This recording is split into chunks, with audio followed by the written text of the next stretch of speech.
মা বয়মে থুয়েছে। এই রে, দেখি ফেলেছে, আমি কিছু জানি না। চিকু এমন করছে কেন, কিছুই বুঝলাম না। আরে মা এখন কাজ করতে বিজি, এই সুযোগ আমি গুড়টা খাবো। তোর উকিঝুঁকি দেখেই বুঝতে পেরেছি তুই গুড় চুরি করবি। যা এখান থেকে, আর একবার যদি তোকে এই গুড়ে হাত দেওয়া দেখি না। মা আমাকে শুধু শুধু বকলো। আরে আমি তো ছোট্ট একটু গুড়ি খেতে চেয়েছিলাম, এতে আর মারার কি দরকার ছিল।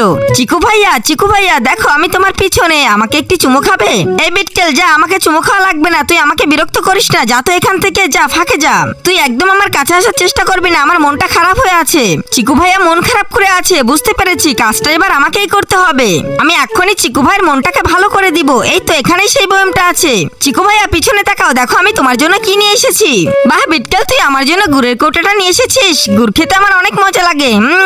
আরে তুই খাবি, ধর তুই। তার আগে বন্ধুরা, তুমি যদি মুসলিম হয়ে থাকো তাহলে এখনই ভিডিওতে লাইক করে চ্যানেলটি সাবস্ক্রাইব করে কমেন্টে বলে যাও আমি মুসলিম। আর তুমি যদি হিন্দু হয়ে থাকো তাহলে এখনই ভিডিওতে লাইক করে চ্যানেলটি সাবস্ক্রাইব করে কমেন্টে বলে যাও আমি হিন্দু। দেখবো আজকে কারা জিতে। আগে খা, আমি পরে খাই।